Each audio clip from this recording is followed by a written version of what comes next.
Hi friends, Dawn the Recovery Lady here, and I am actually roadside. I pulled into a parking spot because I have another topic. It's kind of sequential to the last one that we did about does forgiveness mean trusting? And I mentioned in that video, I felt really compelled when I made it that somebody needed that for safety reasons to hear that message. And I have a brief part two that I thought was so important. I just wanted to pull over and share it real quick so it would follow the other video. If you're joining us for the first time, welcome. I'm usually in a little office studio. I am Dawn, D-A-W-N, not Dawn or Donna, the Recovery Lady, behavioral health clinician sharing life recovery tips. Today, and if you haven't subscribed, like, shared, please, please, please do. I am 4 subscribers away from the next level where I can do some lives and some fun things. Okay, so last time we talked about forgiveness and trust, because we forgive somebody and we forgive for us. We forgive for our own benefit so that we are not carrying around somebody else's shame, somebody else's guilt, and a burden, so that our lives can be free. And then that trust has to be re-earned, especially if it's very egregious violation over a long period of time. And that safety is first. And when we re-engage with someone, and I say safety is first, if you have been, I shared in the last video, if you have been physically attacked, mentally, emotionally, psychologically, spiritually, financially, there's all different types of abuses, violations. Talk to somebody, work with someone. Don't re-engage and put yourself at risk. And, I was working with some people this week, and a lot of people struggle with, when can I re-engage with someone who violated me, egregiously violated them? And I want to tell you, as per the title of this episode, there is a difference between difficult and destructive people. And I want to briefly go over that, because when you have that marker and you can kind of differentiate what difficult people are in difficult relationships versus destructive, you can be empowered to make better choices. So to keep it simple, I actually looked up on dictionary.com the definition of difficult. I love dictionary.com. If you ever listen to my other show, my radio, I always reference them. No sponsorship here. I just like them. So the definition of difficult is needing much effort to deal with or understand. So think about that definition, needing much effort to deal with or understand. Are there difficult people in your lives? Sure, that can be a neighbor who doesn't like the way you park your car or trim your shrubs. It can be the crazy relative that only likes lumps in the gravy, or the friend that every time you're with them, they just complain. There isn't a bright side in their life no matter what, and you find yourself drained to be around them. Those are difficult people. Difficult people, you don't have to understand them, but you could choose to just be around them for short amount of time, and especially when you're in a holiday season, or a wedding, or a funeral, or Easter, Christmas, birthdays, whatever, and there's that person that you just don't want to see.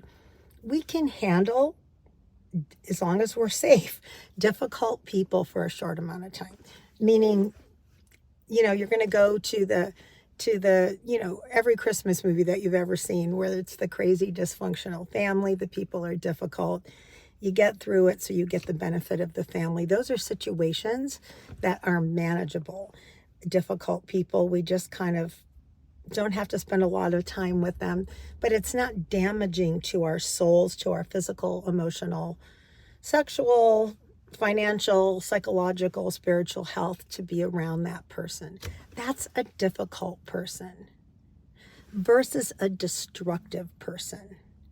Now, I have found, especially in faith-based communities, that, as I shared in the last video, and if you haven't gone back to watch it, please do, because it talks about the incomplete teaching of forgiveness, where they don't touch on trust and how we rebuild those relationships. Forgiving doesn't mean we jump right back into trusting.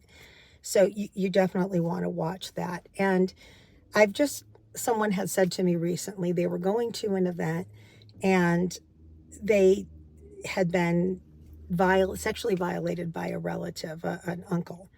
And this person definitely hadn't done the trauma work, wasn't ready to go, was having panic attacks thinking about it. And I said, why are you considering that? And she said, because I want to show him I'm over it.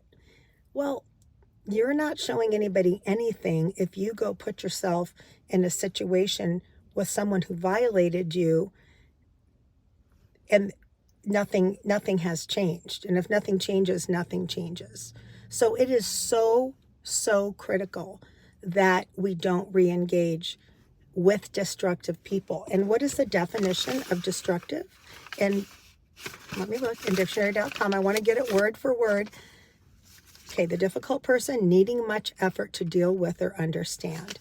The destructive person causing great or irreparable harm or damage. Now listen to my words.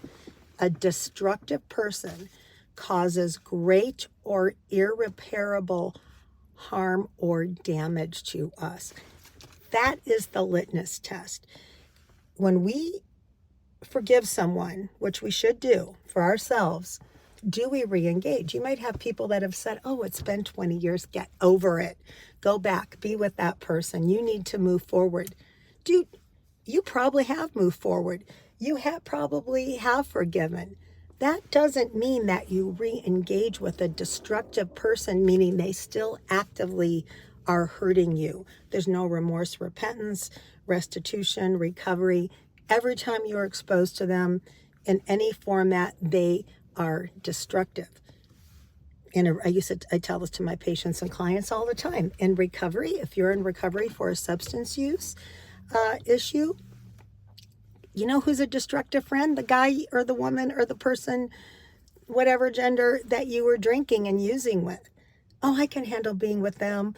Bubba's not going to encourage me to get high. Look, if you're trying to get sober and people still feel the need to drink and use around you, and they're trying to convince you, that's destructive. That is not a safe person for you.